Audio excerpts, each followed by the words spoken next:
Good morning. What's happening? Not much, man. How are you? Very, very good. I feel Just like I had to like drop my voice down an octave to match yours because you have this cool voice like right out the gate. right. Should be like a radio voice, right? Yeah, absolutely. Nice. And your people are here, Tila. Good to see you. Thank Sunny you, everyone. Almond just joined up. Yes. Yeah, ask questions because this is a conversation, as you said. It's not really an interview, right? So we're Right. interested in each other. Like, me, I've written some questions down too, Oh to yeah? ask you for Nice. sure. Man, I Yeah. love it because it's like I love when people flip the script, right? Because I mean sometimes people get really, really like tied up in this like this could be this, Intent. piercing burn. Yeah, like, Yeah, nah, it's man, like this is a total. combo. Yeah, cool, cool, cool. Yeah, exactly. So my question was Yeah. like always is like, when did you start Pilates and why? Hmm. Always, Yes. like Yeah. start Um, there, yeah, you let's know? start there. Well, I started Pilates. I almost have like two or three starts. So I started it once just as a kind of Hmm. special interest course, probably about 15 years ago, 20 years ago. Hmm. I was playing football, had some back injuries. I went to a chiro, and the chiro was like, "Well, stop playing football, and you'll feel better." So I didn't do that, and I started going to this Pilates class that was just like a group fitness Pilates Hmm. class, and the 3, 4 times a week I was going to the chiro became twice a week, and then it became once a week, then it became like every other week because the Pilates had become like prehab instead of going to chiro for rehab. And I know great chiros now, so I'm not knocking chiros, but I just recognized that for my body that I wasn't getting to this place of balance and muscle activation and stuff to help me. So I took a Pilates class out of that just out of interest because I realized it was Hmm. helping me. And then it wasn't until probably another 10 or 15 years later when I was working at a big box gym and had an opportunity to do a Pilates course. And I did my whole peak Pilates like comprehensive Yeah. and I love that as a personal trainer. It was a great tool to have in my toolbox. There's no guys who are doing Pilates. There's definitely no brothers doing Pilates, right? So I was like, I got a corner on the market here in Toronto, and but then I started to That's dive deep fun. on it, right? So then Yeah. I Lily Viola was doing an apprenticeship and Chris Robinson was teaching it, and she's like, you have to learn from this guy who's not a dancer, another guy, Hmm. another black guy, like you mean, like you'll see it differently than from a female or from someone who was in a dance background, all that stuff. Yeah. I So yeah, introduced Chris Robinson to the Pilates method. you did Yeah, I really was his first teacher. what? Yeah. I didn't know that you were that Michael Johnson. Yeah. That's awesome. Yep. Very cool. So here's your Hmm. legacy. You're looking at part of your Yeah, that's legacy. what I said. I said, well, look, Chris is gonna take over, and I did my favor to the Pilates community. We can just all right. Well, let's just end it there. Like You it's know, like that was it. I said, well, it was kind of a. Anyways, I didn't want to interrupt you, but no. That's way more interesting than my story. Go ahead. no, I That's want to know. yes, Taylor. That's Yeah, the Michael. yeah, Yeah. yeah. No, I was living down in San Diego, and that's another whole story with my brother. But we were working out at the gym, and Chris worked at that gym, and Yeah. he was teaching Muay Thai classes, Yes. and developed a very good relationship with my little brother. And just one day out of the blue, I'm like, working out, and he's like, "What are you doing?" I'm like, "There was two Pilates machines there in the gym," and I'm like, "Oh, it's Pilates, do you want to try it?" And he's like, "Yeah, sure." So people always ask, like, what did you do with Chris Robinson? Yeah. I said, "Well, I gave him an advanced reformer." Yeah. Here's a California kickboxing champion, Yes. Muay Thai, like the kid's fit as a whistle, and Yeah. like if you got a chance to work with a grade A, you know Elite athlete. yeah, exactly, what Yeah. would you Yeah. do? What would you Right. do? You challenge him, Yep.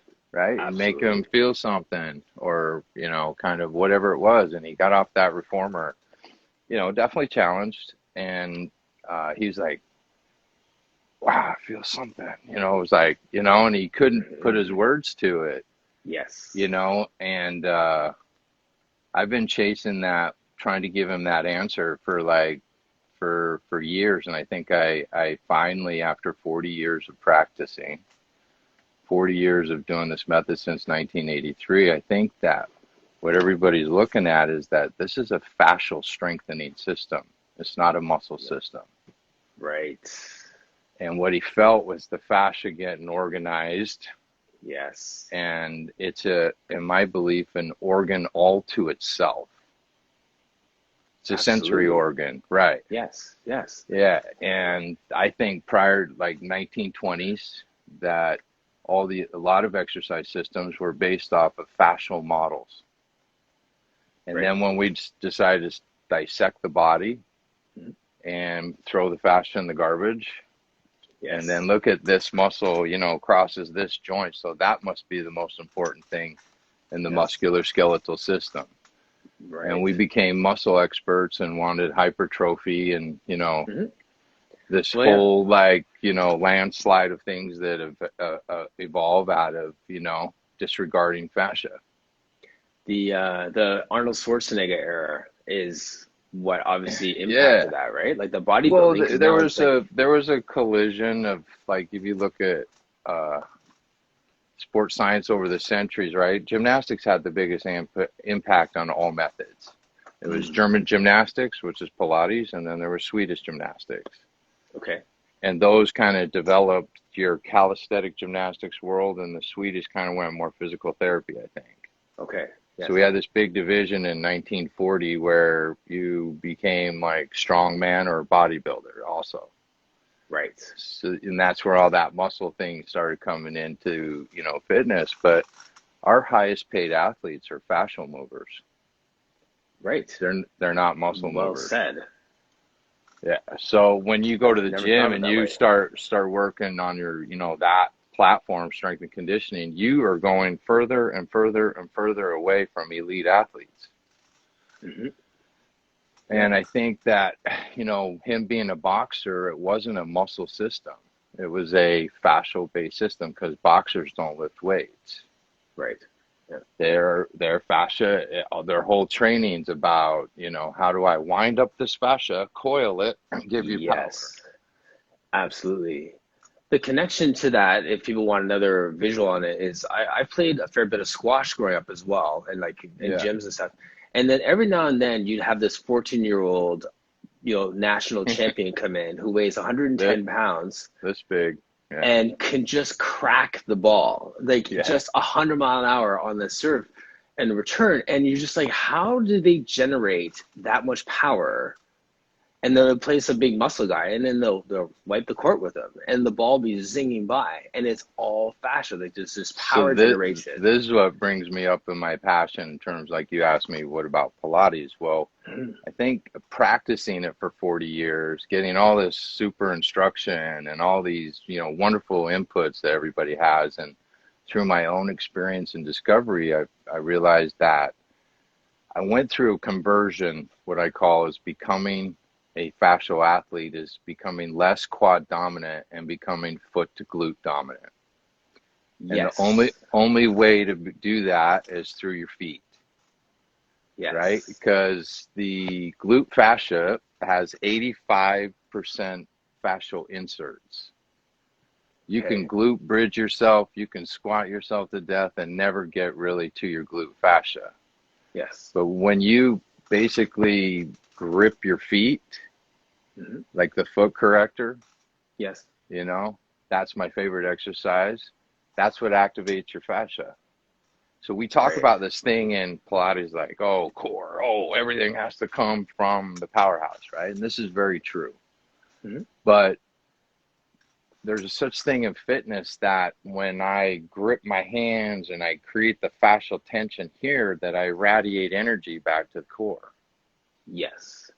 Right. So that's just as important as, because that's our tactile from running, basically. Yes. And well, that makes sense, because when you have to tie all this together. So what do you like? We don't do Pilates to get good at Pilates. We do Pilates to get good at or better at where we want to apply it in our lives.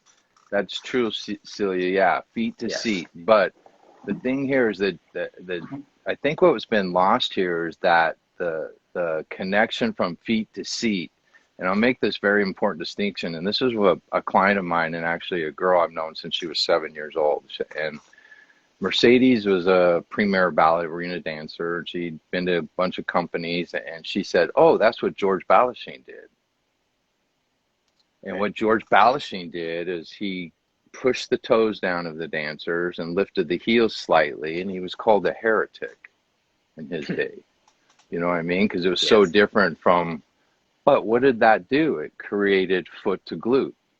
Yes. And his dancers were the most dynamic and resilient and powerful and like just dancing machines, right? Yes. Yes. But it was that fascial development that our teacher, Romana Krzyzanowski, basically was a Balanchine dancer. So I think what's happened here is that people have had an understanding of it, but it just like in all things, it's lost in translation, and they couldn't really Yes. describe it, repeat Right. it, like teach it again, and you know what I mean? Absolutely. And so that's kind of like 40 years later, I'm like, wow, foot to glute. Yeah, this is, you know. And then I converted, you know, a couple people over COVID from being quad dominant athletes to glute dominant athletes. And Yes. it is just remarkable to apply this now then to Pilates method. Apply Yes. it to the yoga. Apply Right. it. So all teaching, in my view and passion now, is it's got to cross pollinate through all disciplines. Otherwise, what you're teaching is just an island unto itself. Might as well pack up and go there because it doesn't Right. apply to anything else in the world. Right. You So know, when you bump into someone on the street, Michael, and they ask you, "What do you do?" How do you answer that question? I just try to tell them that I'm in the movement world. I don't try to describe Pilates to people anymore or Okay. yoga, or I just try to tell them I help you move better. Right. That's it. That's Sorry, it. because that was that simple. I Yeah. mean, even on my MatFit page, I never said that I'm a Pilates instructor. You know, it doesn't say that I'm a yoga teacher. Right. It doesn't say that I've studied all these other methods. Like, you know, it just basically said I enjoy improving people's life through movement. And that's basically what we do, you know. Right. So Absolutely.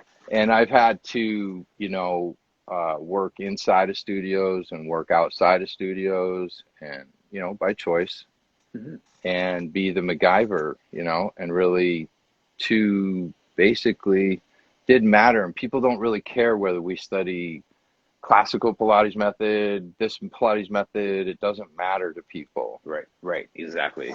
It really Yeah. does. It only matters to us.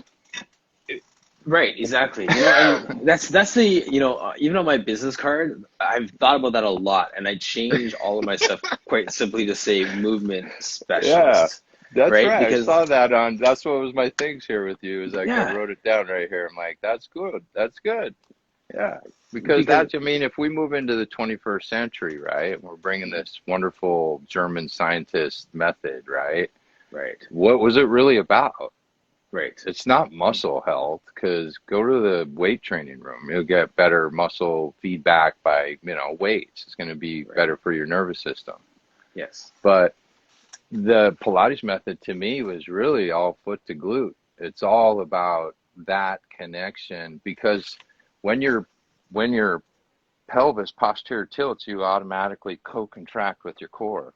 yes, That's why all those athletes have 9 packs and they don't do sit-ups.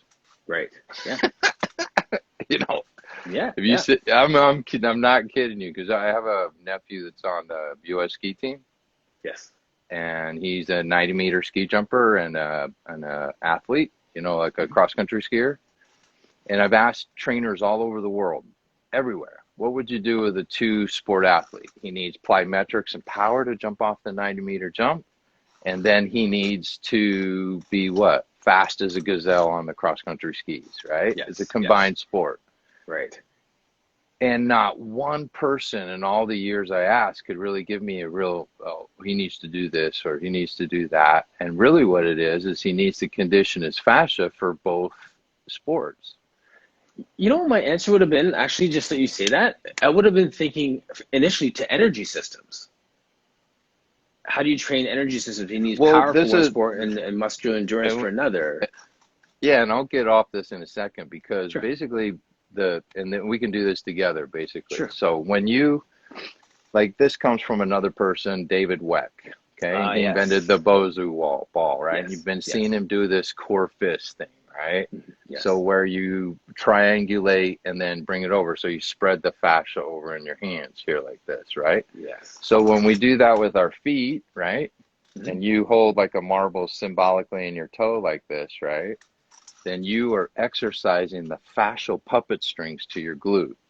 Yes, Does that make sense? it does. So Yes. when your body now has this fascial sheathing, the muscles don't contract or relax. They sit isotonically like a hydraulic, like oil System. to the whole component, right? Yes, yes. So if they sit isotonically in there, then basically what turns the athlete over is the fascia, Right. right? And it's its Yes. own organism, so it moves holistically.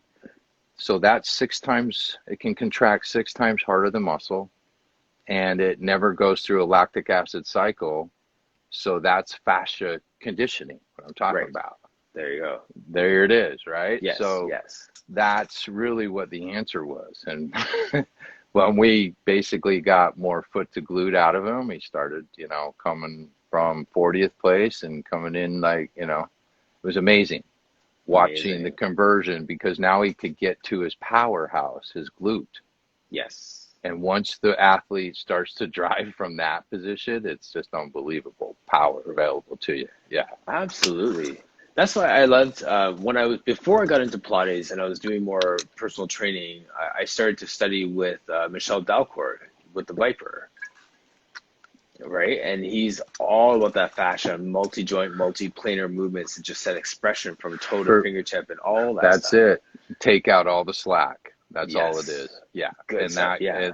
that's a great motto, even just standing and doing one arm pull, say you do chest Yes. expansion with just one arm, Hmm. raise your heels, drive the toes down, no compensation of the knees, no in the glute, no twist, and then just pull, Right. right? You'll feel your whole Absolutely. fascial line activate, which is this is what People. we're trying to do. This is exactly it. And when I talk about Pilates and having tools in your toolbox, everybody, this is it here. Like, and it doesn't have, you don't have to be able to speak high level to this, but if you could speak to this with this level of passion about the thing that you're most excited about and Pilates, and then marry those, Yeah, there you go. whew, you're in a good spot. Yeah, and then so that's just having that understanding just changed my whole view again after 40 years of practice. Yes. You Yes. understand? So when you get this Absolutely. new like boing, like Mhm. light That's all you bulbs talk go about. off, yeah, that's You it. tell Yeah, everyone about it. Like you, yeah. So I want yeah. to tell everybody, and I even have some videos coming out of Pilatesology. We're able to film that with Moses at Vivian's studio here in New York. So Okay. hopefully she'll get edited those and basically just started talking about towel exercises, marble exercises, and that's what builds up your fascial connection to your feet, Yes. and Yes. then using the foot corrector. If you don't have a foot corrector, use this. And then how does this apply when you get on the footwork on the bar? How does this work on the other equipment? And, tie this in to your Yes. practice and basically, suggested to people that you might want to try this, right, in Hmm. your understanding and become a fascial mover. That's it. Right. Yeah. That's it. I'm not That's telling you to do it. Say, hey, this right. might be available to you, so you might want to look at this Right. and stop trying to rub out your fascia, Hmm. even though that's an important part of it, and let's condition it as Yes. it's a part of you, like it's an organ, like it's a Right. kidney or it's a something like that, and you need to condition your fascial health, and then your body will heal Hmm. because all the muscle movers are in pain. Right. Exactly. Yeah. Yeah. That's the reason why I'm saying this is because it's a way to heal, and I think this is a way Joseph Pilates healed all those injuries. This is a way Yes. that we talk about this thing called Pilates, right? Hmm. And what is it? Oh, you lay on your back? Well, no. You basically try to use the equipment as your biofeedback system. Yes. Yeah. And try to get that fascial health or that basically to, and then move, you know? Yes. Yeah. So And then, sorry, Michael, with that, I throw around the term connected movement a lot. That's like when I'm teaching people push-ups or those things, there's a sense of just having some sense of connected movement. And you just added another quote unquote layer to that meaning for me in terms of that connection from the through the yeah, fascia, not just yeah, like, that's right. not just like connected in terms of having No, static joints, but having yeah, a connected, yes, that's what it is. It's connective tissue. yes, That's what fascia really is, right? Connects your right, eyes, your skin, your nails. I mean, everything, right? right, You're sitting in a like a silk blanket, right, and what the Tai Chi people call it's like silk reeling. They call it. mm, yes, So when you basically activate your arch like this through, tensegrity, yes, basically, because that's what Joseph Pilates' whole method was, is tensegrity. hmm, That's what the magic circle is. yes, yes, Okay. And when you have tensegrity in the foot, there's no longer eversion or inversion. There's no longer rotation of the shin. So you prevent all ankle sprains and knee meniscus injuries. right, yes, Right there is a bone of, in all sports. right, You're going to just train your especially, athlete to get, yeah, injury proof, basically. right. So then this sounds like a message that would best be heard by like 12-year-old soccer girls. All of our kids. And so, like, going back to Mercedes, she'd been through all this dance training, this and that. And when she got to me last winter prior, COVID, when I started doing the fascia stuff, I healed her whole, like, connective tissue from her foot to her glute. Yes, yeah, Again, and I had another friend of mine who was running back for the University of Utah, and his hmm, name's Boo Benniger, and he, had a groin surgery and just had terrible pain and problems. And I yes. converted him to be a foot to glute athlete, and he writes me every week, "Thank you so much." Like Yeah, yeah, he's absolutely. he's running 10 miles and just found his glute, and he's like, "Why didn't I ever know this as a kid?" And his Yes, kids are like athletes now, and like we're trying to convert them to become a glute dominant athlete because he's wants to be right. a basketball player, and that's a great way to look at all these basketball players today. 40-inch Yes, vertical jumps. The right. top 5 in the NBA draft were basically had an average of 41-inch vertical jump. It's one of the most Yes, athletic group of individuals that ever been drafted in the NBA period since 1986. yes. That's exciting. Look at these kids, and they're Yeah, on it. Listen, all the right. basketball kids, they know that they want to become a fascia mover. They don't want to Yes. lift weights. So movement Yeah, patterns. And yeah, it's because so funny. they want to be like John Morant. Yes, exactly. The guy that I had on here, Daniel Cabea, is a pro dunker, like a pro basketball player, does like Yeah, exhibition dunk. I don't know if you get a chance to watch it, he has a 50-inch vertical. He's chasing after a 60-inch vertical. And it's all exactly what you're talking about right now in terms of his training methodology and how he teaches people to jump. It's right there. Yeah. it's insane what I've seen. Yeah. My first teacher, and I'll tell you my history. 1983, right? My mom hired a Pilates teacher to come over and train her girlfriends, this and that, and Okay. and I'm like, what are you girls doing? I'm this, high school athlete, lacrosse player, skier, whatever. And they're like, come on, young man, get down here on the floor with us. Yes. That was it. That was it. And his name was Kim Lee, and he was my inspiration when I was a young man. And he Yes. had a 41-inch vertical jump. And I saw him stand in my driveway, Yes. this small Asian man, and almost kick the basketball rim with his foot. What? Yes. Yeah, Yeah. right? So here you go. And that's what made me want to do Pilates, is so I could do that. Like literally, and he's the one that taught me the handstand on the reformer. Yes. Like Yeah. open it out, close the carriage, open it out, close the carriage. So I had a gymnastic kind of influence Influence. Yeah. Yeah. from him, and that's what made me want to, and my secret reason for doing Pilates was that when I was a little kid, I used to go to Park City, Utah, right? And I Oh, look my up wife on the would love sign. you. Yeah, She's from like Utah, so yeah. I grew up in Utah, right? Oh, nice. Okay. So I grew up going skiing, right? And I'd see 70-year-olds ski for free, Yes. you know. And so Goals. my little Hashtag childhood goals. goal, right, Yeah. was like to Yeah. be able to ski for free at 70 when I'm 70 at Park City, Utah. So Yeah. honestly looked at what programs had longevity. And the two I Right. came up with were yoga and Pilates because they were the old dudes doing exercise and there was no real old dudes lifting weights. Right. There you go. Hey, as a personal trainer, that's why I got Pilates in my hip pocket too, because there might be a day where I don't feel like demonstrating a back squat anymore. Right? So Yeah, no, it's true. That's why the young people do kung fu and the old people do tai chi. Tai Chi. Yes.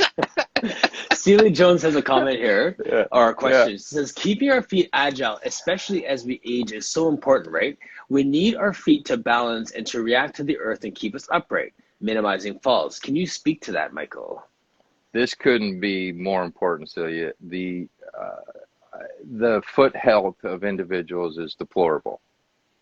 I mean, there are people in Canada, the Foot Collective up there, and that guy that's doing that work to organize the feet and have them walk on poles, and is a great start.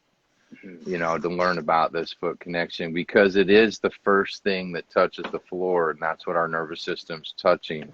Yes. Right. So Right. we need our feet like throughout our whole life. Right.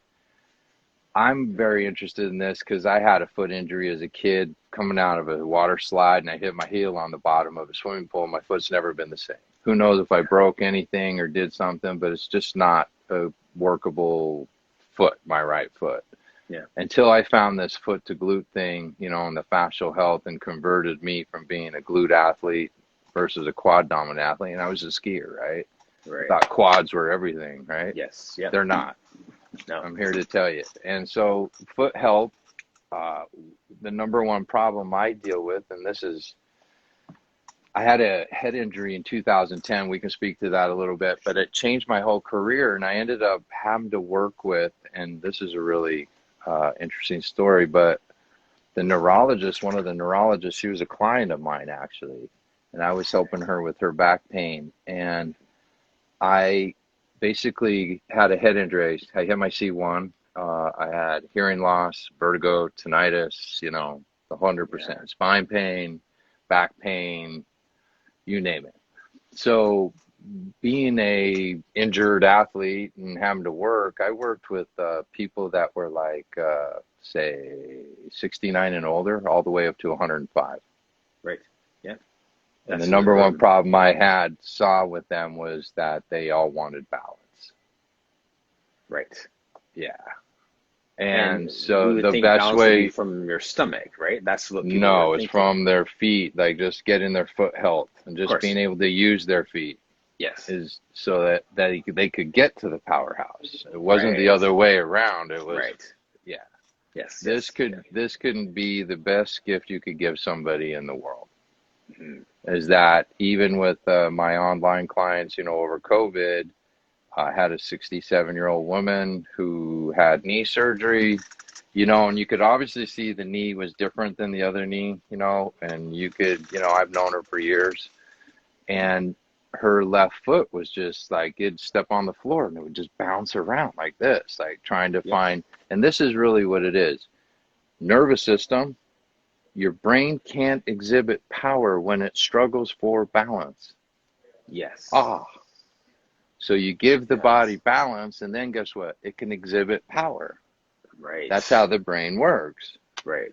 So if you, like this fascial thing, if you gave your insulation of your body, let's call it like the insulation of your walls of your house. Yes. Right?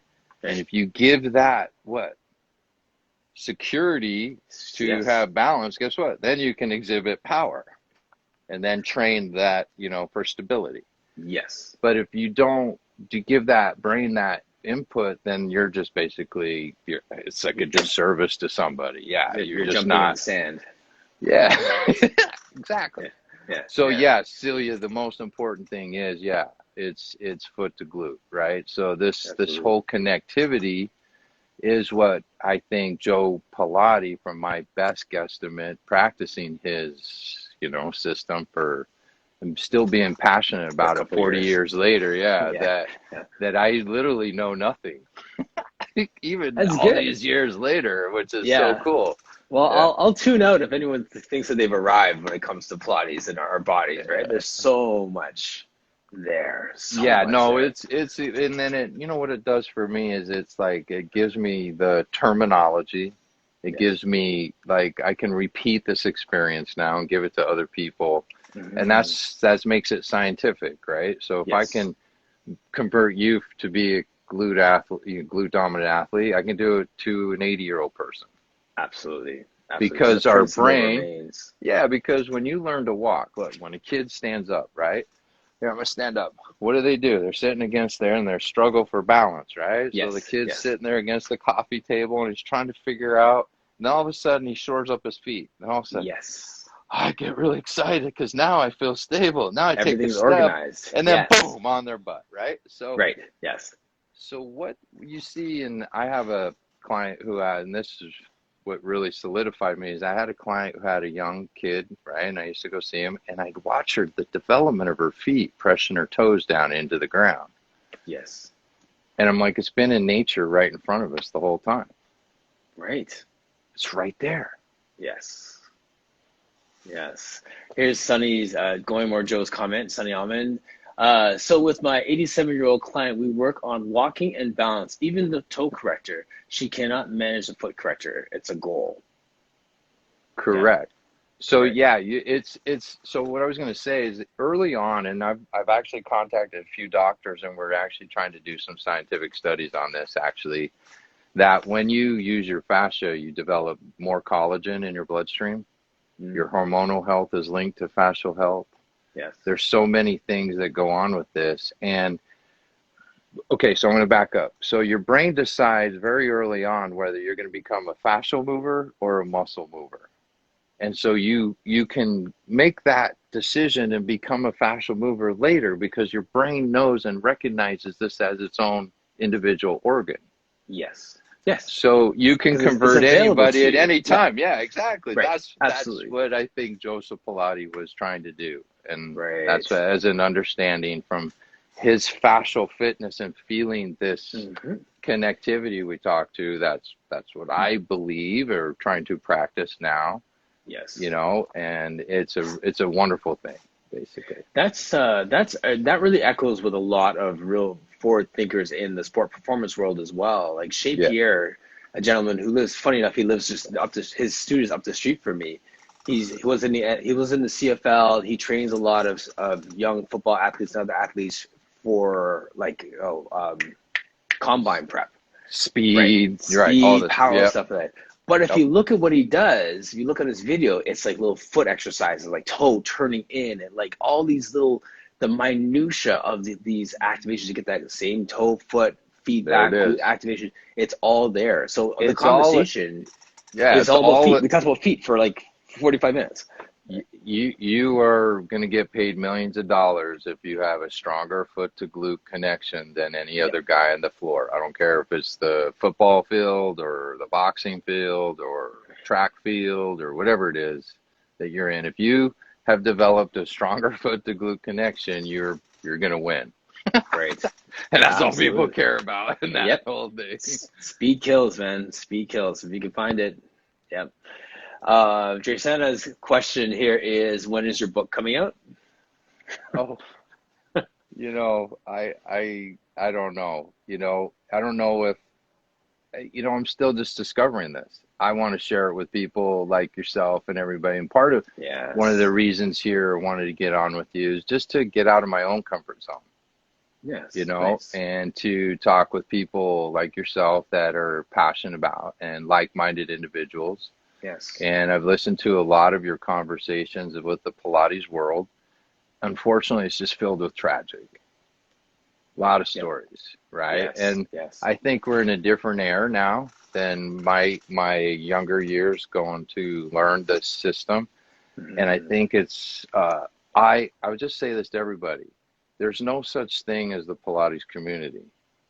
Mm, I am the Pilates community. And whatever I decide to do, whatever who I decide to influence, that's what they're going to remember the Pilates community being is me. yes. It's not this like outside thing That's the outside real of me thing. Yes. Yeah. that Good people point. talk about. Right. It's how people experience me and how can I influence their life and enrich them. And I think Yes. that's a great place to start for people Amen to that. because there's no such thing as a Pilates community. Right. There Right. isn't. You And are that. You and me right now, this is the community. You see? and it's funny that you say that. That really does resonate with me because, like I said, coming from the personal training world into this Pilates community, so to speak, you start to look at it different. You say, well, like these conversations, these core conversations where we get different voices and different perspectives, Hmm. and we get to celebrate what, let's say everyone's signature is different. Like the way Yeah. you sign your name, it is that unique, and that's what we bring to this global community, right? Like, and You it know, just, and one of my great friends just is solidified it for me was that it's an art form. And yes, everybody going down the rabbit hole trying to figure out what Joe did, we're not going to get the answers. Joe's in the, so practice. You're going to get your answers through. Look, it took yes, me 40 years to maybe like, bang, to yes, get a light bulb come. So I could actually describe to Chris Robbins, so I could describe to you on this conversation that yes, this is maybe, perhaps, that this person felt this when they got off of that equipment or had this lesson, yes, or right, the reason why Pilates works 48 hours after your lesson, hmm, works on you up to 48 hours after your lesson, yes, because we might be tapping into something that's just unexplainable to people. And that's what absolutely, people don't understand fascia so much. That's why they're rubbing on it, poking on it, stepping on it, you know, doing unbelievable, unthinkable things like pressing their fascia into balls because they think that's going to make their body better. And it's, yeah, so even into fascia world today, when I tell them that, they're like, oh, wow, are you like a massage therapist? I'm like, pause for a second. And I have to say, yeah, in a certain way, I am a to a massage degree, therapist. Yeah, I'm going right, to massage your fascia in a way that, but it's still yes, a young concept. right, Even in this broad world that we're in, I'm a square peg in a round hole. If I went to a strength and conditioning coach or an NFL place or hmm, right now, I'd be butting up against their strength and conditioning coach because absolutely. that's, Unless he's a real forward thinker, you'll have one in the room with 15 guys that are doing it old school, yeah, right? yeah. Like, 'cause they're out Getting there. old This, school results and a lot of yes, injuries and like, why are these right. teams all still injury related? Yep. I'm riddled with injuries because they still have old models. Right. So how do we, a lot of me and you and Celia and all these wonderful people, and I just want to say this: I am so impressed with everybody's work. I Amazing. honestly, it's just Yes. amazing that now we have peer into people's lives and their practice and what they post, and Yes. Yep. mind blowing. It's like I'm Absolutely. like I couldn't even be like I'm just like That's, yeah, man. you know. I mean, that feels good to hear. For those who are watching or watch this later, just pat yourself on the back for a moment. That is so affirming to hear Yeah, from you. Like, yeah, you've been in the game for a minute here. Like, you've been doing this for a while, and to yeah, see the breadth of people's work and the way that they're yeah. exploring with It just curiosity, exploring movement, it it's warms just my awesome. heart. It's just Yeah. so cool. I've it's a very difficult method to understand and be very clear. There's a Yes. lot of approaches, and they're all wonderful. Look, you're all climbing Yes. this spiritual mountaintop of crystal clear mountaintop of God, right? They call it Right. in the Yes. yoga world, right? Hmm. And we're all climbing this mountain trying to get this knowledge, and everybody's looking backwards to find the knowledge to go to Joe and archival work. And really, that's may not be the road to the top. Right. And so I was going to show you something. This brought Yes. brought something very interesting today. This is a book called by Robert Kiphuth, How Okay. to Be Fit, Yes. right? Yes. And this was written the same time or a year right before Joseph Pilates' book came out in New York, New York here. It was 1942. Joe's book Return to came Life. out in 1946, I think. So Yes. here, if you look through these pages, right, and Robert Kipke's dead, but here you go. They just look just like Pilates exercises. Right. Yes, they Right, do. right. Yes. Yes. And so it's amazing that we're sitting here trying to find Joe's archival photos, and here they That's are right before. here in the same time period, Yes. right? So what's different than, some of these than what we do? See, knee stretches on the reformer right there, single leg stretch. Yeah. Am I running to this book to say I'm an archival specialist? No. You enrich your practice through experiential. Yes. And But and I yes. couldn't say this more because even in this book, I can show it to you, Lolita's book, how did she learn from Joseph Pilates? He answered their questions by making them do their questions. How did Ramana answer all of our questions? Well, young man, get on the floor and Feel have an it. experience. Yeah, Yes. yeah. And I think Yes. from that kind of, you know, is what enriches you. It's what helps you cross pollinate through, your brain and, Yes. and like, oh, does this technique, help me when I squat? Does this help me when I do this? That kind of thing. Right. Yeah. On the topic of the book, I remember I was reading something on or listening to Mary Bowen on a podcast, and Hmm. Mary Bowen really fascinates me because like I have my master's degree in counseling, and found out later that she is Mary Bowen of like that Bowen like the whole Yeah, counseling yeah. thing as well as the fitness thing, right? And the Pilates thing. So that was fascinating. So listen to this whole thing on her.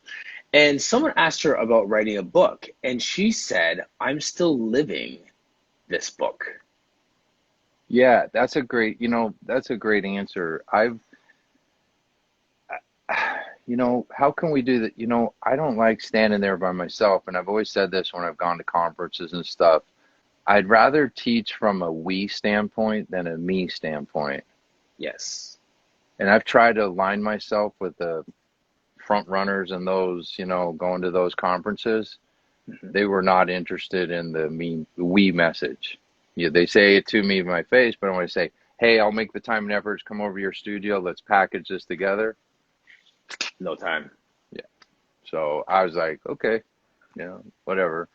But I'm so for me to write a book, no. But if we can all like have something to say together, because I'm not a dictator. I always say I'm not a prescriptive fitness. I'm a descriptive fitness guy.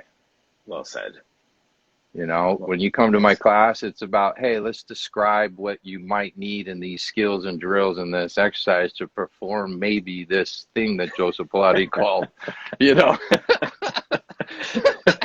like, Yes. Yep.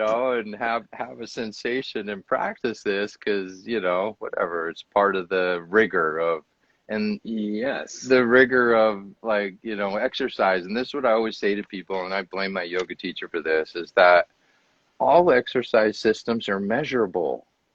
And there needs to be some accountability here on the Pilates end here that we measure things by speed, distance, time, weight, Wait. Right. Right. what angle, Right. Right. Everything's like, quantifiable. yeah, and it's not your personal view. A 90-degree angle is a 90-degree angle. It's not what you think or feel a 90-degree angle should be. Mm. And I was like, oh, wow. Okay, when I Yes. do a plank, it's a 90-degree angle at my wrist. Right. It's not your version of it, Right. Right. right? And that Yes. yoga teacher I studied for years was interesting method that she took the Taoist system and applied it to yoga principle, and it was very like origami. Get your foot to knee. It was not like, it's not, oh yeah, your foot can sit over here. It's like, no, it had What? to line up. Yeah, Yes. Yeah. yeah. Next generation Pilates, Sarah, Ella's owner, Ella's follow her. She works with young people in the UK. So she's like super stoked. She had a post about going to a school today. And we were talking just the other day about how important it is to get into the school system. Where do we take our Pilates? Where do we take our movement practice? And she's physically Well, going to the schools these with are it. some of the goals that Kathy and Lolita went into to get into the schools and the ballet schools. And if the ballet's the ones that picked up the scraps and went forward with it in history, then shame on all the other systems, right? So Right.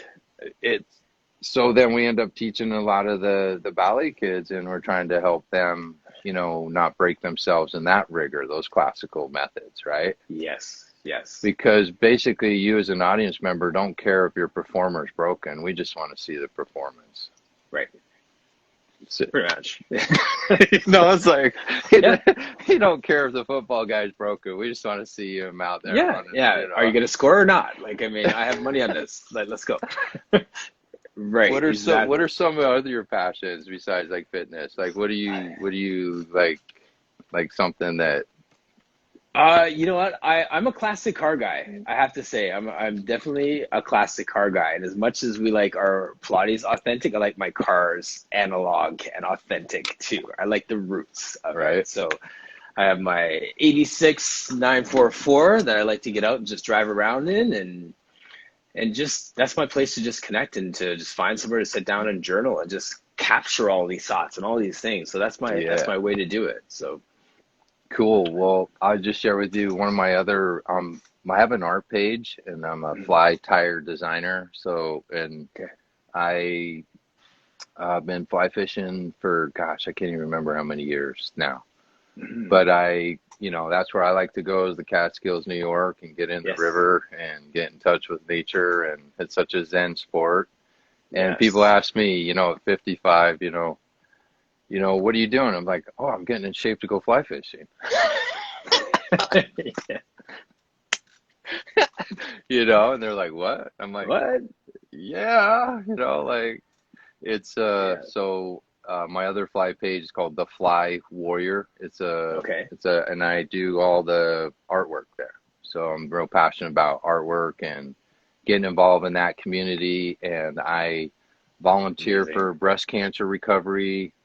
Been on the Wounded Warrior Project where we have, vets that come up and trying to learn how to fly fish and get off of Oh, amazing. post-traumatic stress disorder.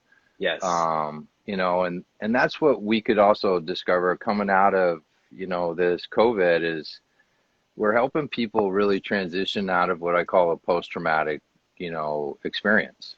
Right. And, first thing I looked up when we got locked down was like, how do we treat post-traumatic stress disorder? Mm. Yes. Meditate, long walks, hold your wife's hand, artwork, exercise. So what did Yes. I do over COVID? Did my artwork, held my wife's hand, So Right. these type of things, I think that we could, help people come out of this type of post-pandemic type thing. And, we Absolutely. as movers are healers, first of all. That's why I said be kind. Yes, absolutely. Yeah, we're healers, and the other piece to it too, with that, like I was saying about like whether I'm going for a drive or finding a moment to journal, all those things, it's that sense of acknowledging the fact that we are sometimes wounded healers. Like we are going through our stuff, and Yeah. we need to find it. We don't have to have everything figured out before we help others, but just be able to organize in a way that we can come and meet people where they are to help them. And Oh, I know, I've been in many situations where I was in more pain than my person. The person had no idea I was in pain. yeah, yeah, yeah. Yeah. Wounded And healers. still had to teach and still be, right there in the session with them and let them know even though they were experiencing something, they're going to be okay because I was in more Yes. pain than they were. Right. That Yeah. And takes courage, that takes strength, that takes our own discipline to just still carve out that space for our people in yeah. spite of us. Yeah. Any Yeah. questions here so we can answer it? I know this like Yeah. goes quickly, doesn't it? My It goodness. does. That last piece just like threw up a bit much comment. So amazing, Michael. People really are suffering from PTSD. Gordon Moore, Joe. Great conversation. Gotta walk the dogs and teach. We'll catch the rest of this later. Thank you, Yeah. Sunny. Lots of hearts. Explore Plies. Anita, it makes us empathetic towards people who are in pain. And Tammy saying, thank you for saying that. Yes. Yeah. Yes. So that's what I've been, after my head injury, basically, and realizing that the medical community doesn't really know much about, concussions or, they're not there yet, basically. No. Yeah. We're not Now, there yet. how did you do that injury though? We still were going to touch on that. Like, what I happened there? basically, I was, it was a rainy night, run down the subway stairs trying to catch the train. You hear it, so you run and then slip. Next thing you know, I hit my head on the back of the escalator stair here. Boy. And next thing I know, my whole right side of my body was numb. And me just being an athlete, just kind of got up and got on the train Popped and back walked up. home, right? And that later that night, I woke up at like 4 in the morning with this in my ear, and I couldn't walk to the bathroom. So I was just like, what the hell is going on? And basically went up to the emergency room and was misdiagnosed because people in hospitals don't believe a word you say. I said, look, I hit my head. Oh, did you take any medications? Are you on drugs? Like this type of thing. I'm Yeah. like, no, I hit my head. Well, you have Meniere's disease. Well, how can I suddenly have Meniere's disease? I hit my head. In proximity, it's very close to my ear. How can I, can you? They don't know anything. So I was misdiagnosed, sent home, and then my Oh, situation started getting worse and worse and worse. And coupled with that, I needed a right hip surgery. So I had a cyst on my right hip and I had a labral tear, right, from an old yes. ski injury. So I was in more pain in my hip than I'd ever really had, So it was like what I call the triple threat. So I had surgery, had another accident, and then my brother died of a drug overdose. Oh boy. Right? So I've Yeah. had 3 life events, and then so I get the I go bury my brother, jump back on the surgery table, go 6 months later, just started going downhill. Yeah. And we don't know really what it was, but I mean, I was visiting the hospital on a monthly basis, intravenous Valium, vertigo sessions that were just like I couldn't even walk. My physical practice had literally been taken away from me, and everything I'd ever worked for was gone. Just evaporated. Like, yeah, Yeah. in like 3 seconds. So this is why I say to people, like, enjoy what you're doing now because it could literally be taken away from you like this fast. Yes. And that's what we experienced with COVID is like literally death, right? Yes. So I basically spent the last 10 years remapping out my nervous system. That's why it renewed my passion, renewed me to help me Absolutely. understand what I was teaching. I learned a lot of things vestibularly, from the neurologist. I mean, I've had endonasal cranial releases, I've had C1 adjustments, I've had you name it. I Yes. was in action about, trying to show skill how to get back up. So we all fall down. Right. It's how you show skill to get back up, which is more important. Yes. That's what I was trying to do over the last 10 years is trying to recruit physical therapists and people and to try to assist me into my, getting better. And that's why Tila and I are going to talk on Thursday because I talked a little bit about, you see my Instagram and you see this, guy who thinks he's in Fantastic shape. mover. Yeah, but I'm literally in pain every day. Yeah. And I move, because I have to today, and it's not because I really want to, because, dealing with tinnitus and hearing loss and that noise in your ear all the time, I mean, it's just annoying. Mm. And if I hadn't been a meditator my whole life, that's really what prepared me to accept what had just happened. Yes. You know what I'm saying? And Yes. I Thank literally, you, Celia. thank you, Celia, Yes. is that, we all fall down. It's like, what are you going to do to get back up and get your life back in order? Yes. Thank you so much for sharing that. And for those who are listening to, like, I feel like this is such a sobering message for me, able-bodied, strong, healthy, to move and to celebrate movement, to move with purpose, and to give that joy of movement to people. That's right. You know what I Because mean? Like, when you can't do that, what are you going to give somebody? All you can do is give someone your love or respect or kind words, or so whatever gesture you're expressing out of your vessel. I yes, always like to yes, say, from God, through God, to God. yes, yes, yes. you know and So rich. those are Yes, kind of my spiritual path, which is the yoga. It's always very personal, but I'm also equally as passionate about that and helping people's personal transformations in yes. spiritual life. I mean, me and my wife started an off-Broadway show when I first moved to New York, and it was a psychic show. It was called Okay. Money, Sex, Power, What's Your Karma? Yes. And she was able to read people's past lives and karma, and why they came Wow. into the earth to overcome that karma and how to overcome it. Yes.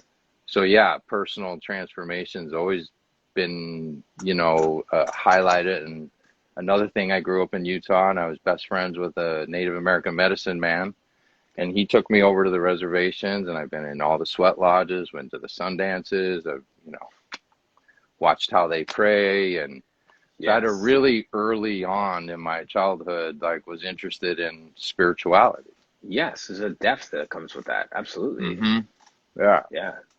And I think Fascinating. that's, was the root that kept me in the center of the eye of the storm. While the world was spinning around me, I still was like maintaining my love, right, for God. And Yes. why am I still here? Why am I experiencing this? Right. If Right. I have to cope with this stress, how can I be a better person? How can I help another? Yes. How can you help another? If I Yes. overcome this, can I help someone with a head injury and all this, Yes. So your problems are but opportunities for you to grow. Yes. So I was faced with this situation. How do I grow out of this Yes. Yeah. with some self-respect and dignity, and don't just stare at the grass and like, yeah, Mike Yeah. used to be a good athlete, but now he just Right. stares at the grass. You're doing great. I can't express how grateful I am that you reached out to me to do this, Michael. Honestly, like I chase people down all the time just to say, like, hey, it'd be fun to have a chat. You reach Yeah. out to me, and yeah, this has been so good. It's been so Well, I've rich. been inspired by your work and just listening to so many people's stories, and this is what connects us all, is that, Absolutely. we're all the same. We're all sitting in this business or models, and how can we help each other, become a better trainer, become a better business person? What are you Yes. experiencing in this? And, we have such a opportunity, right? We have such an Yes. Yes. opportunity in this world, even on this platform. No commercials, everybody. Right. This is commercial free, Yeah. Yeah. Like, do you understand? Like, if you're not accepted to a conference and you always want to do a conference, start your own conference.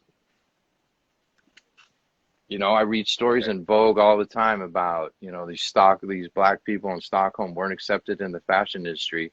They made their own fashion industry. Right. It's like, there's no science to this, Yes. and Yeah. Vogue writes about this all the time.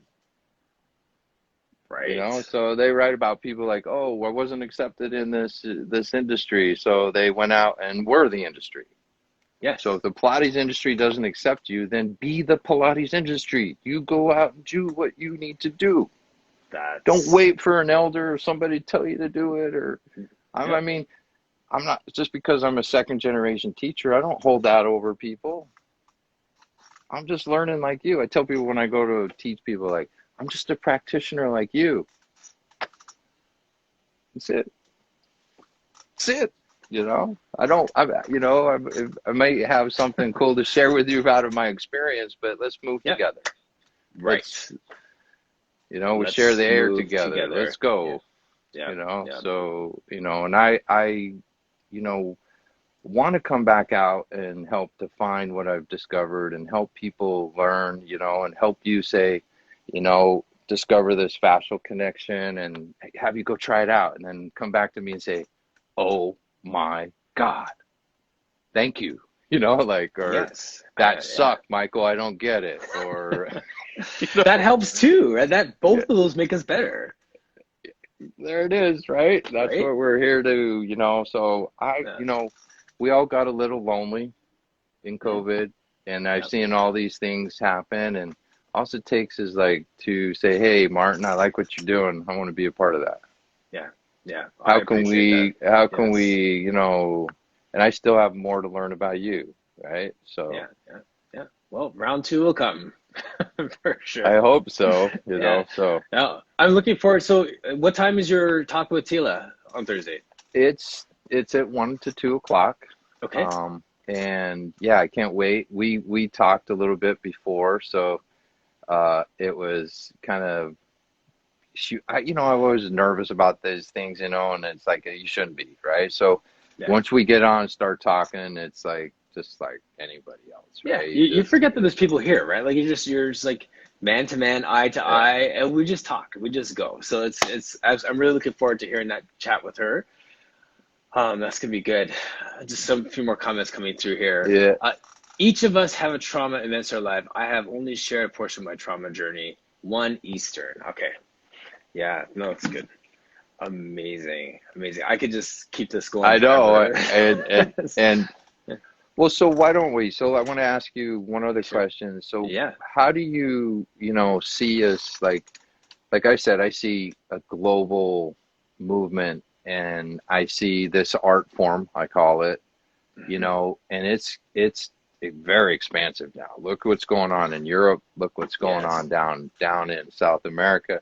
Right. There are more people passionate about this stuff than there are in America right now. Absolutely. It's kind of waned, and Korea has exploded. There's Turkey. Opportunities outside our control here in this North American world that is just huge. And so what's your perspective, like, what do you think is going to happen? Well, I've had a gentleman on here who is in Turkey, and he said that there are so many strong male, excellent teachers in Turkey, for example.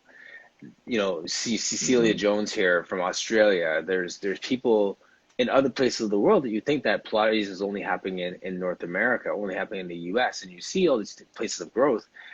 I would love, as the world opens up, these conversations I've had with everyone from Wales to, New Zealand on the show, to travel to those places, to touch those people, and to just share, my brand of movement. Yeah, that's what and it's to celebrate that, right? It's not to say like I'm gonna spread the gospel, but how do we just share and learn together, right? Well, it's I didn't mean to bring this subject up, but I did write it down. Being a man in a woman-dominated industry, right?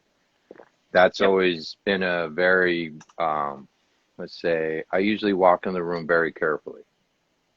Yep.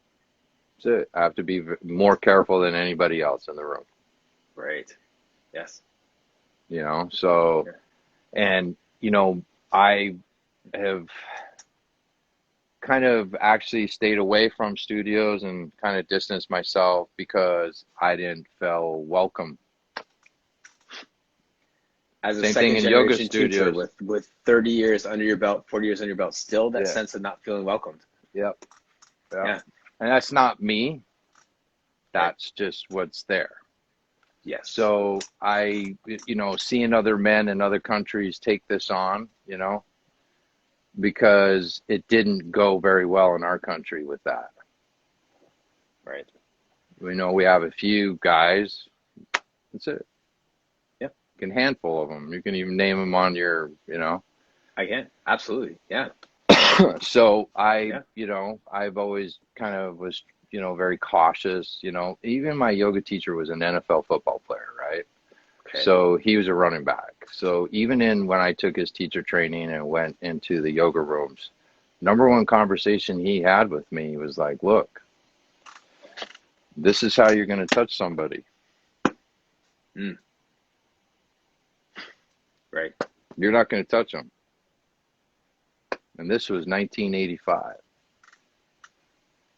Right. There you go. So, Yeah. so it was one of those kind of, those things that we have to be careful. I'm very excited to see all these other men in Pilates. I mean, all these people are like, oh, we need men in the Pilates. Oh, we need my wife, my husband to do this. We need, how we influence that is just doing what they're doing, being a strong example.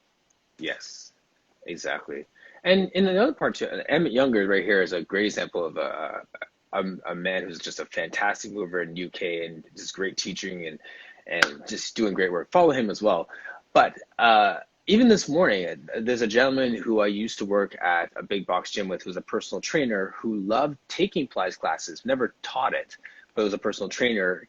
He's left the fitness world and he's doing other stuff, started a family. I just reached out to him today and said, hey, have you ever thought about teaching Pilates?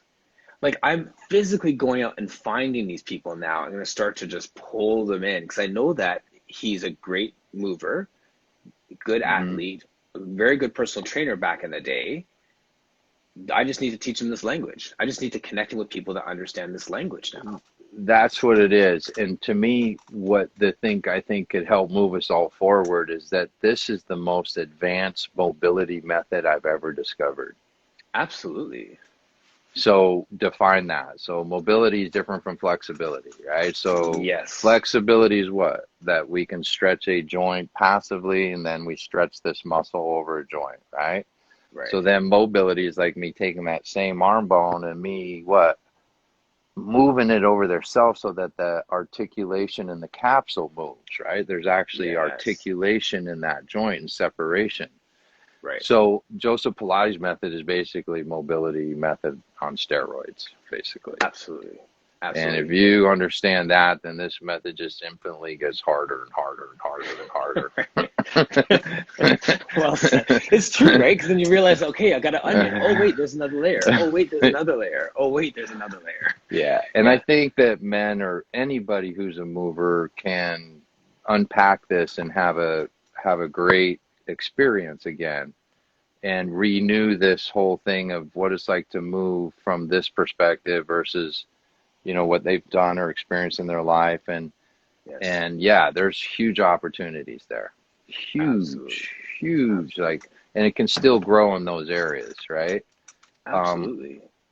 I tend to work with a lot of people outside of the studios, so I have to draw from a lot of resources and not use the equipment. But I'm so happy when I get inside a studio, I know the equipment very well and I can, use that and to my advantage. But Yes. I haven't really been, I was working in art of control for a while and I enjoyed that, being up in Connecticut and influencing them. But I haven't been really in a studio since 2003. Wow. Yeah, Wow. yeah. Yes. So I pretty Well, much have worked private practice in Manhattan outside of studios great. and, and so that's what I had to do because I made a choice, to not be inside those studios. Right. And like you said, like the equipment provides that biofeedback, but there's a difference between using it for that feedback and depending on it to do the work for the person. Yeah, the whole goal here is to get you off your back. Yes. So if your whole exercise program, is on your back, then it's not really serving Right. you. Because what other what sport is played laying down? So all Right. that's got to translate to when you come upright. Yes. Yeah. So that that's I learned that real early on because with Romana, when I worked with her, was so interesting. It's so different because I was working on Wall Street at the time. I was a commodities trader actually down on Wall Street. Oh, Yeah. really? Okay. Yeah. I actually traded gold and silver and oil and all that stuff. But All right. that's a whole nother career, right? That's a whole Yeah, different a life. whole That's a nother, whole, yeah. and so she knew that I needed that kind of energy. Yes. And our workouts were filled with that kind of, rigor. And she knew I was an athlete and was running triathlons at those times in my life. And Hmm. the workout looked a lot different back then. Even when I first started with Ramona back in 1985, the workouts were different when she was training Sean Gallagher and Bob Lincoln's in the corner over there. I was Right, right. watching that when Weetie owned the studio. Hmm. So I've been around the block. And then, Yes. Sean comes in, tries to organize it with her, and Bob Lincoln tries to execute it. She threw the manual away and said that was crap. Mm. So, now we look forward and everybody's going backwards again to get that manual that Romana threw in the garbage to exercise. So maybe what could happen is that we revamp the whole manual. Right, You see what I right. mean? Like, Yes. because Yeah. there's a lot of good information in there and there needs to be structure and rigor, but Right. outside of that, that's why I think people go into these conferences, try to get information and things like that. But then what happens is you get the headliner doing this conference, and then next year that headliner does that conference. Next year that headliner does that conference. Right. I used to go to these yoga conferences, and I used to hear Tim do that 2 years in a row, and I didn't want to go hear Tim talk again, right? Right. Right. Yeah. There was nothing more to say, and so that's why I said there's a whole room for education, Yes. And influencing people, right. looking at the way we're doing things now. We don't, I mean, you like old cars, but we don't actually exercise like we did in 1940. Right. Right. So we're in a modern era. So how does this cross pollinate through all disciplines? We have such a physical culture that's so active Right. today, right? I mean, Right. everybody's just an outdoor specialist or does, hiking, biking, swimming, whatever they do. So how does this fit into why they need Pilates? Yes. Why? Right. It's a, Exactly. it's basically decompression. Basically, my answer is there. Is this Yes. was like remedial gymnastics. It was what you did, Yes. Yes. you know, Right. Yeah. on your days off to keep your nervous system kind of fit Oh, for oh, yes. your For your thing. circus training, right? Right. Right. And I don't know, what are your thoughts on that? Well, that's like I say recovery is training, right? Like Yeah. that's, we once you start to shift from the mindset of I just need to have my chest day and my back day and my leg day to recognizing I need a mobility day, I need a recovery day, all those different things, then it ties in and then that's what opens the door for us to say, okay, it's not just rest day, like do nothing rest day. It's a restorative day. It's a mobility day. It's those sort of things, so that we can work on those smaller muscles, get that glute activation. So that's where I start to tie that piece into it, so people see the value of it. Because all that we're saying now is wonderful when someone understands the value of it. So how do we get them to feel the value of it, hear it first, and then get onto the mat or into a space with you to do it? So I think there's something to be said for getting people to appreciate the value of their recovery day and where this ties into it. And then once they get into that, yes, Pilates every day. Once they get into from there, then they could recognize the power of this movement practice and how there are strength challenges, how there are different muscle activation challenges. It's not just to make you Hmm. bendy, it is actually to make you stronger in your weakest links. And that's kind of like the tagline I use with people all the time.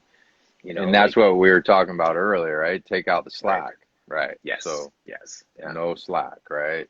Right. Every day. That is it. All right, Michael. Thank you so much for your time. I mean, I appreciate it. Looking forward to your chat with Tila as well. And where can people find you? Like, do you have like online classes they can sign up for? Where can Yeah, people connect so with you to do so this? I teach what I call a mat fit class. It's on Mondays, and it's a great class. It's 12:30 to 1:30, and I even go over. So I usually go to like 1:50, because I Right. always talk a lot in my classes. And so what it is just basically a mat workout, but we go through skills and drills that's required in each joint space to do actual Joe's work. So there's a Okay. lot of prep before the exercise. Love it. And that's what we do on Mondays, and then try to say, look, this is a spinal roll. Let's do it kneeling. Let's do it sitting. Let's do it standing. You know, like kind of like, what is Yes. this? What are you trying to do here? What's the workspace Yes. of every region that you're working here? How And do we translate to a different plane of movement, yeah, and I sort of love thing? the whole word, like, this is the workspace we're working here. So, Okay. and, you know, and it's like, when I can define it and give you kind of something to work with, then it's your practice. And then, so what I always try to say is I guide people back to your practice, Mm, right? I have a lot of yes. teachers in my privates and things like that. All I really do is guide them back to themselves. Yes. That's True. it. It's just like, and then all of a sudden Yes. they're like all happy and everything, you know? Yeah. Yeah. Amazing. And so Lots of hearts that's, flying through for that yeah, one. so that's kind of what my classes are like, is like, here's this template. Let's just take a look at this and unpack certain things and challenge you with these things Yes. and put it all together. Now this is what Joe wanted you to do, perhaps, maybe, right? Yes. You know, kind of Right. like that kind of thing. And Yes. so yeah, that's my only online class. Before in COVID, when we were really Zoom specialists, we had Right. more to offer on the menu, but now that we're, you know, coming back into studios and things like that, I've been able to secure a space with Vivian Vicone, who owns Authentic Pilates Method on 66th and Madison. So I can do privates over there in New York if you know, and I want to station myself one day a week or something like that in the future, to have a home base in New York so people can actually experience me. Chris and I talked about that. Chris Robinson is like, dude, just go work one place, you know, one day a Right. week. You Yes. know, people need to experience what's going on with you. So that's going to Right. happen in the future once we get moving forward out of this. And I'll Yeah. be doing some workshops, but I like the online platform a lot, and I don't think it's going to go away. Yeah, nor I. Um, Yeah. you know, and you know, we move forward. You know, like I said, Vogue wrote about this 2 years ago, watching exercise guys go online, and then COVID hit, right? And then Right. everybody's online.